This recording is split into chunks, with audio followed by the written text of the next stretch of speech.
Hello everybody, this is Fernando for the latest Cryptids and Monsters video. I thought I would continue the theme here involving talking about some of the most scariest encounters that people have had with skinwalkers with this new video. And that's because I've already done 2 of them already. It's been a lot of fun being able to showcase these creepy encounters that people have had, and they've gotten good views. People apparently seem to like them as well. So why not go ahead and just share more encounters that I've found online? And I always love reading people's comments associated with this stuff too. I always encourage people, if you have your own specific experiences, to please post them in those comments below. So in this case, I found another website that was able to chronicle 19 different experiences, and I'm going to share 4 of them here. And then again, I'd love to hear what your thoughts are. This one doesn't have any set of titles associated with them, nor the names of the users. So I'm just going to go ahead and share at least one by one and then give my own thoughts afterward. So the first one has to do with this. This is what this user stated. Anybody that has been on the Navajo reservation has either probably heard of some creepy things or have experienced pretty creepy things, namely skinwalkers. I have only seen one, and here's my story. I come from a small town in northern Arizona that's sandwiched between the Paiute Reservation to the north and the U.S.'s largest Navajo reservation to the south. My high school being so small, an A1 high school that has on average about 80 students enrolled in a year, and I always had to travel south about 5 to 10 hours one way to play another high school in any sport. This means that we traveled a lot on the Navajo res, and we also usually stayed at hotels when we would head out to play and come home in the morning. But this trip was a little different. I remember the basketball coach saying that the school didn't have enough money to put up the teams in a hotel that trip, so we were going to be on the road for a total of 12 hours. I was the only male senior to play basketball that season, and we had just got done playing our game and headed home on our big bus, well, the one that we called Big Blue. We were headed out, and it wasn't long, maybe about 2 hours of driving, before we entered the res. By this time, everyone was asleep, with it being about 2 in the morning, and when we had crossed the res's border, I noticed the bus driver had sped up and was now going about 85 miles per hour. I thought this was a little weird because he never exceeded the speed limit, at least not in my high school career. But for some reason, I couldn't fall asleep like the rest of my teammates, and I just sat at the back of the bus, staring out across the desolate landscape that was lit up by the full moon. And as I looked out, I could see a figure running towards the bus at an angle of pursuit and keeping up with the bus at 85 miles per hour. As the figure got closer, I saw that this was a humanoid form. As a matter of fact, it looked exactly like a human, only that the face was painted half black, half white, and it had glowing eyes like a rabbit's eyes, reflecting light from a spotlight. I immediately thought, holy crap, it's a skinwalker. The skinwalker ran up to the edge of the road and just kept up pace with the bus, and it was hurdling sagebrush and rocks while it was staring at me. After I made eye contact with that thing, I could not look away. It was as if something was holding my head and eyes in place. The skinwalker just smiled at me, this inhuman smile that went ear to ear, showing crooked, yellow, pointed teeth. I felt like I was going to throw up, and I was panicking through the whole ordeal. The skinwalker started to crumple down on all fours, still keeping up with the bus. I could see his bones crack and reform. Hair started appearing all over the skinwalker's body, and in about 3 seconds, it was now a coyote, and it ran off back into the desert out of the view. As soon as it was gone, I went up to the front onboard bathroom, and I puked a mixture of food and blood. I didn't want to tell anyone for fear they would think I was crazy. I confided in my Navajo friend. She told me that I needed to see the chief, who also happened to be a friend of mine, and get a blessing.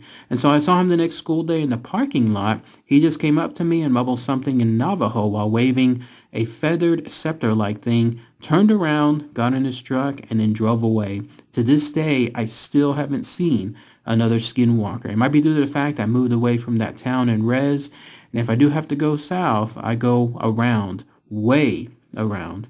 And then that's it. That's essentially where this user finishes their story. Interesting stuff. Lots of things to talk about. Here you have another situation involving the reservation where the Skinwalker encounter occurred. I liked reading that the schools were basically just so far apart from one another. 80 students. Oh my goodness, I think my class alone had 80 students. Here this school had the entire enrollment, 80 students, but they had to drive so many hours away. It led to that quote unquote perfect time period, dead of night, for them to encounter this Skinwalker. 85 miles an hour. Can you believe that? It was keeping pace with the bus itself, or as the user posted, it was an angle of pursuit.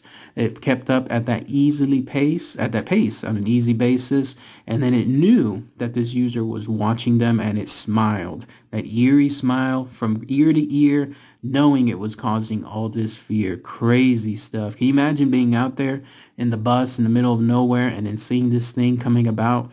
That would definitely be a very memorable experience. Now, the second user that posted something, this is their encounter. So let's go ahead and let's share that here. This is what they state. My father owns a small delivery service that operates out of Farmington, New Mexico. We mostly deliver small packages out to the middle of nowhere that are too much of a hassle for the larger delivery companies to bother with. My dad is the only employee, and we have a few pickup trucks and a trailer. One day we get a delivery out to Wind Rock, Arizona, on the Navajo reservation, about 2 hours from Farmington. My dad gets the call for the job while he is chilling with his Navajo friend, Travis, and his girlfriend.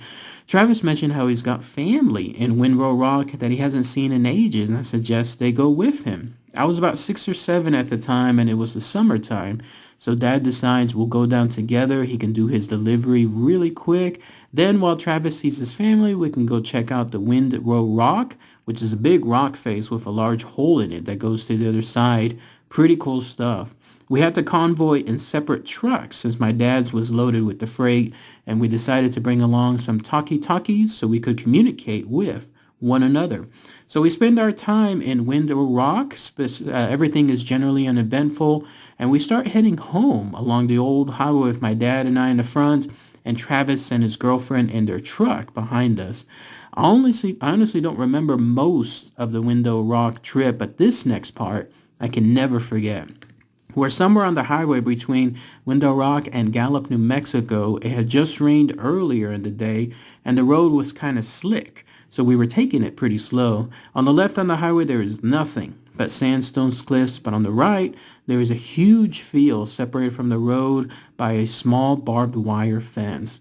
And so we crest the top of this hill, and down at the bottom of the hill, we see what appears to be a very large dog sitting back on its haunches in the middle of the road, facing the cliffs. My dad calls over the radio. He says, "Hey, Trav, do you see that big blank dog?" Travis starts yelling back over the radio, "That is not a dog. Speed up right now and hit it." He sounds almost hysterical. He just keeps screaming, "Hit it. You have to hit it. Please, please, hit that effing thing right now." So my dad starts to speed up, and as we get a bit closer, I begin to see it a little bit more clearly. It's covered in this brown, wiry, matted hair that appears to have dried blood all over it. It's still facing the cliffs, but the moment our headlights hit it, it turns to look at us, and it has a face. I don't know how else to describe it other than a mix between a bear's and a human's face. It looks twisted and distorted, almost in pain. And as we get closer to this thing, we start to realize it's actually effing huge. Though it was still sitting on its haunches, it's about shoulder height with the hood up to, in other words, with the hood of the truck. And so we get literally inches from hitting it when it lets out this scream that sounds like someone screaming as their lungs were filling with water, and then it leaps backwards towards the field, landing just on our side of the barbed wire fence. Then, with another leap, it was gone from sight. Travis comes over the radio again. "Holy blank, keep driving. We have to get out of there. We have to go faster." He kept repeating that last part. "We have to get out of here. We have to go faster."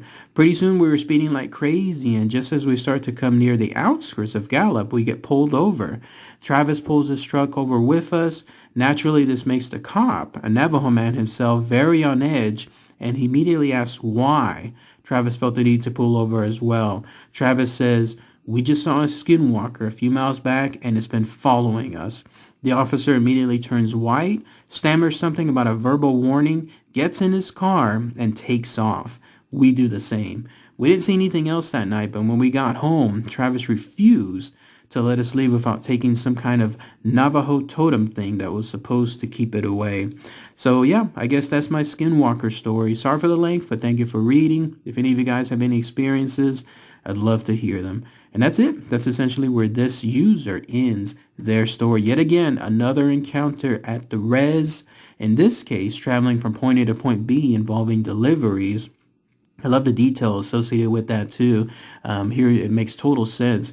You would have a small company like this have to travel from very far distances just to deliver mail that nobody else would, and they would get paid for it. And it makes total sense again, but it creates this precarious situation where out there in the middle of the night, here you have a situation where once again in a lonely field, they see on the road there, they see something essentially. In this case, it's a big dog. That was really creepy reading about the other guy, Travis, telling them, knowing immediately what it was, telling them to go ahead and go as fast as you can and hit that blanking thing because he knew essentially what was going to happen next. It was almost like a bait and switch. You would have someone pull over, try to help that dog, and obviously that's not a dog, and then that's where the Skinwalker would have their next prey on their really creepy stuff, especially when it turned to look at them and it had that face, that human-like face. Oh man, one could imagine too about that cop. Imagine him being out there in the middle of the night, obviously him going instantly white, hearing involving another word of the Skinwalker. You could totally imagine him and the experiences he has on a nightly basis, just being out there by himself. No, thank you. Now let's go talk about the next story here, and this is what this user has to say. So when I was about 11 or 12, we lived in a small house made of mud and stone, a lot like our house now.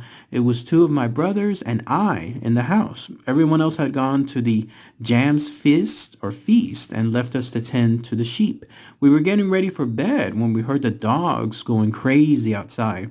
Thinking it was nothing more than coyotes howling in the distance, we told them to be quiet. We began to drift off into sleep, and the dogs would not shut up. Somehow I was able to go to sleep for a few hours, and then I woke up very late in the night. It was very quiet and still in the house, save for my brother's snoring and breathing. I realized I needed to use the outhouse, and I woke up my brother to take me there. He teased me about being scared, which I certainly was. And so we went out with our flashlight to the outhouse. The dogs began with their crazed barking out in the sagebrush, going from one place to the next. My brother went first, and I waited outside for him. And while waiting, I tried to follow the dogs with my flashlight. Suddenly, there was a very loud whine from one of the dogs. Then everything went quiet again. It was really too quiet for that time of the year. Not even the sheep were making noise. Suddenly, I heard a few of the dogs going completely mad by the truck. And when I looked over, there was this man. He was unbelievably tall, leaning one arm on the cab roof of the truck. He was looking at the dogs for a little and then suddenly kicked one of them. They all scattered in different directions. This thing looked up at me and I saw its face. It had a pure white face, like a full moon, two burning red eyes, and a slight smile that was pure black. I could not move or make a sound. It began to walk towards me with long strides until it finally towered over me. All I began to see was a dark red, like the color of blood when you cut the throat of a sheep. I kept getting deeper and deeper into its eyes. I could faintly hear my brother coming out of the outhouse. With this, the thing looked up at him. Reality came rushing back to me, and I noticed that my brother was too distracted with his buckle to realize what was going on. I also noticed this thing's long hands hovering just inches from my head. Its skin was black ash, and he smelled like a bloated dead animal in the summer. I was still unable to move or speak, and the Skinwalker began to move towards my brother. Finally noticing this figure, my brother became paralyzed as I was. Closer and closer it drew, reaching an arm out towards my brother's head, and something finally snapped in me, and I became unbearably angry. I broke from the trance and I lunged at the skinwalker. Raising my arms like a wild animal and baring my teeth at it, a growl came out that I never knew I could make. I became more and more angrier at this thing that was trying to hurt us. It kept that smile at first, but the angrier I got, the more the smile faded. Finally, with everything I had, I began to make this primal roar at it. It fell backwards and it ran away into the night. Looking back at me, its eyes were dim and dull. Its smile now long since gone. The next morning, the family returned home from the feast, and after relaying the story to my parents, they quickly hired a medicine man. And then that's it. That's everything associated with this user story. So once again, it looks like this happened out there in the middle of nowhere, this time involving someone's house. The impression I got is that, yeah, this was probably a very isolated place, especially with sheep and dogs and coyotes being mentioned. I could totally imagine it where it's a house just completely surrounded by nothing. And then obviously them being at night, having an outhouse, that's another thing too, because you could just imagine that there's probably no indoor plumbing that could be available because of their isolated location. But yeah, imagine that being out there, going out to the outhouse and then having this thing, whatever it was, this unbelievably tall, skinny man just being out there coming about to the truck, waiting, it seems like on it, casually waiting, leaning against it, as it realized they had all the time in the world to deal with these two boys. Very creepy stuff. Also, the fact that it almost seems to lock people in whenever it was gazing on them. It reminded me of, don't know if you've ever played that game, Zelda Ocarina of Time, but there's this creepy tall creature that very reminiscent of this. Whenever you looked at it, it caused you to freeze and it would slowly jaunter over to you. It was very unsettling stuff even back then for a game. So I could just imagine that this was the case here. Whenever it locked eyes on these boys, there was nothing much it could do, they could do in other words, because the effect that it was having from its eyes was causing them to stay as is. Last interesting thing, first time I've ever read an encounter where there was a physical attack towards the skinwalker. Well, actually, scratch that. I don't think it was actually like hitting the skinwalker like the boy was. No, it seems like the boy was just trying his hardest to act as ferocious as possible, and then that caused the skinwalker to have second thoughts. Obviously, though, when it was leaving, the way it was no longer smiling at him and it was just looking at him with pure rage, you could just imagine that this thing was going to come back and have some history afterward. Creepy stuff all around. Now the final entry here. Let's go ahead and let's talk about that here. So here's what this user states.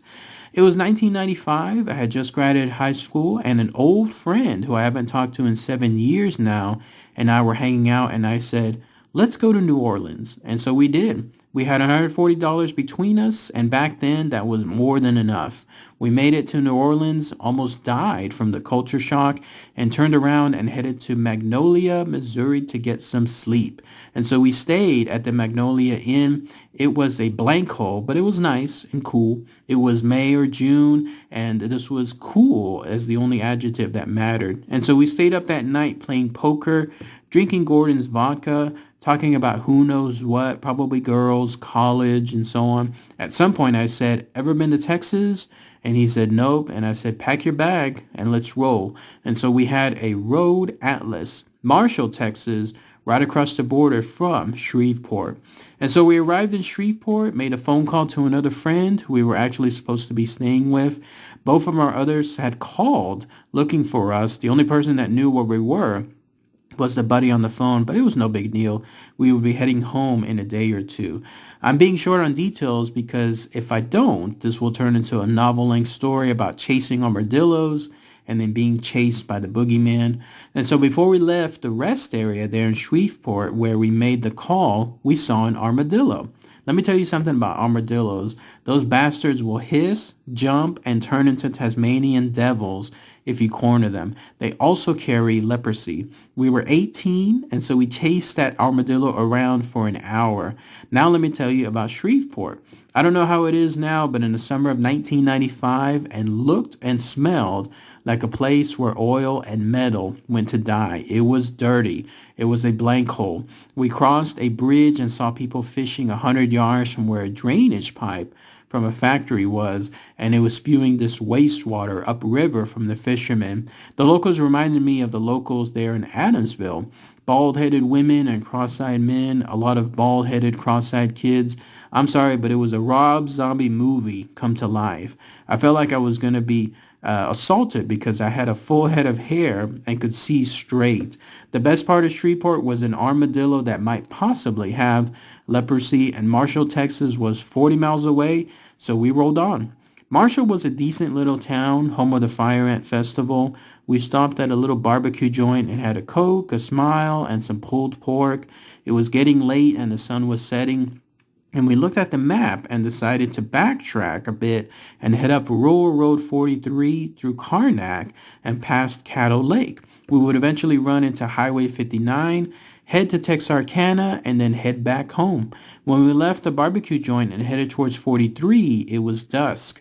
Highway 43 wasn't well lit. It was almost as dark as Natchez Trace Parkway. I've got a good story about using a pair of pantyhose as a fan belt for an old diesel Mercedes. Do not ever get stuck on the trace after dark, ever. My friend was driving and we were doing about 45 miles an hour.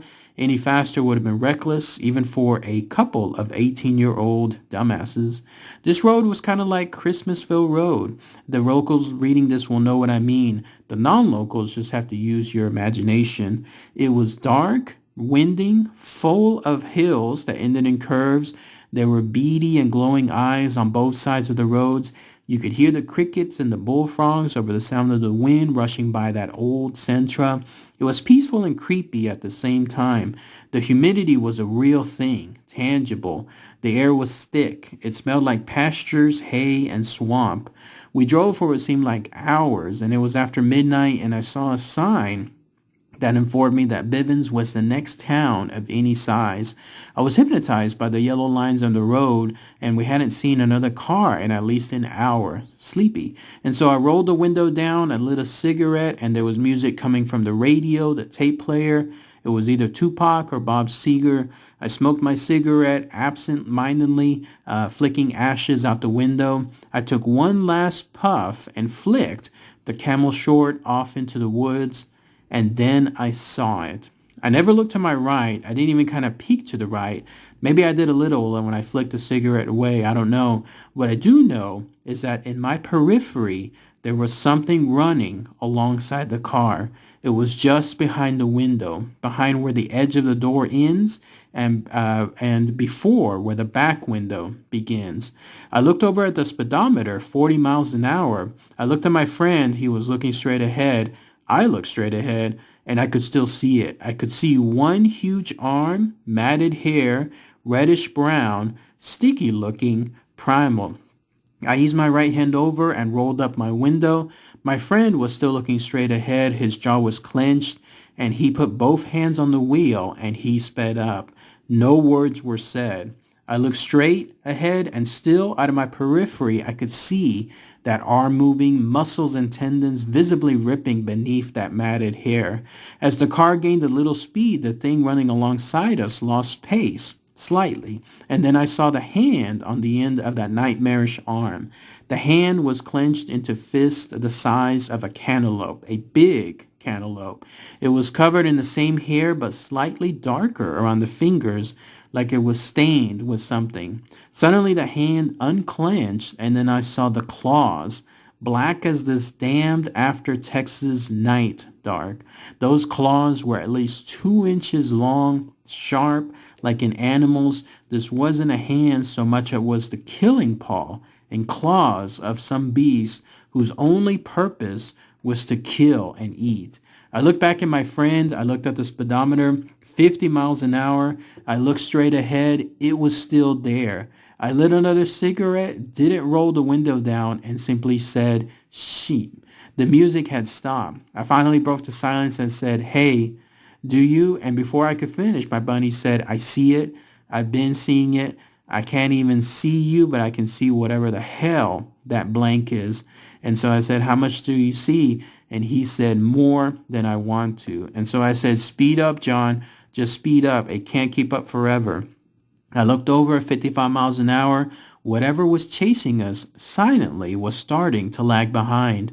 I finally looked to my right just a bit. Imagine the scary part of the movie where you put your hands in front of your face but still peek through. In 37 years, I have two regrets.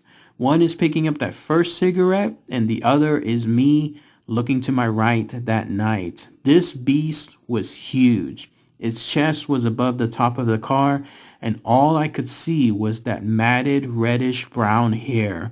Then it bent forward as it ran, and I saw the face of this thing, and all reality stopped. We were no longer driving down some country road there in Texas. We were now trying to escape from the depths of a monster from hell. This thing's face is beyond my powers to describe. It was evil. The eyes were black. The pupils were red. It flashed its teeth at me in a snarl. Yellow and huge saliva dripped from its mouth. It opens its eyes wide, and it looked hungry and pissed off. Then it opened its mouth. The skin pulled back until all you could see were black gums and yellow teeth. Immediately, I could feel the car accelerate. Blank in hell, John, just go, I prayed. I cussed, I lit a cigarette, and then like sunshine breaking through the clouds, the road straightened out. Don't you slow down, I told him. And so we drove through Bivens, and we drove to Texarkana, and then we drove home. We never said a word. It was years later, 11 to be exact, before we ever even talked about it again, and we didn't talk about it much. He said he never told anyone, and I hadn't either. I told a story a few years back for the first time while I was parked out on a gravel road, doing the things you do when you're parked out on a gravel road for a good-looking woman. I told it a year or so ago to a couple of kids who wanted to hear a scary story while they sat around the campfire. They didn't sleep for a day or two, but they asked me a dozen more times to tell them the story. I never told anyone until now that I saw its face. I've been scared for my life exactly 2 times. Once was on that road, and once was looking at a grizzly bear in front of me with a terminal velocity inducing drop to the side of me. Call it what you will, call it BS if you want, but look me in the eyes and let me tell you this story and you'll know. Never doubt that there are things in this world that defy explanation and logic. The boogeyman is real. Some 16 or 17 years after this happened, I ran across a story in a movie called The Legend of Boggy Creek. Folk, Arkansas, where the aforementioned story and movie takes place, isn't that far from Bivens, Texas, as the crow flies. Invite me over, buy me a beer, sit on the porch with me, and I'll tell you the story over a pack of Marlboros and a few of those beers. And then that's it. That's pretty much everything associated with that information from that user. Pretty detailed story, lots of information to start it off with, at least for the build-up, but eventually, once again, it follows a theme involving having this person, or in this case, 2 people, driving in the middle of nowhere there at night, and then there's this skinwalker catching up to them. Not only that, but almost toying with them through a long time period, staying pace even when they sped up, and then making sure that it finally did the big payoff, like where it could make them see its face, make them see it smile, all the details associated with it. And then finally, they got that break from having that long straight road, and then that's it. They were able to get out of there, and they never talked about it, at least for a long period. I actually know where the Marshall, Texas area is too. Yes, it is correct. It's very close by the border when it comes to Texas. Not close, but you know what I mean. Like it's closer than many of the other cities. And so, yes, you would have to travel long stretches of nothing in order to be able to get from point A to point B.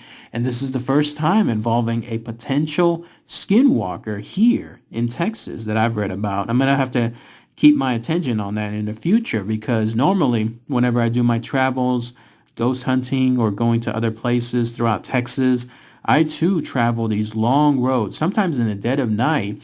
I've never encountered anything like that when it comes to something that creepy, but now I'm going to have to keep my attention on that stuff, especially when I go westward to try to see if something like this happens. I never really drive eastward too much, But still, I mean, it's out there when it comes to this middle of nowhere roads and fields and so on. So I have to pay attention to that. But yeah, nothing really bad fortunately happened to these users, but at the same time they went through this hellish experience. Crazy stuff. So but that's pretty much it. That's all the information associated with these encounters. If anybody has any more info that they'd like to place, anything else along those lines, then please post those comments below. I'd love to hear what your thoughts are. What about encounters on the res, encounters in Texas? Always love to hear what those comments are too. All right, everybody. Thanks again as always. Take care. Bye.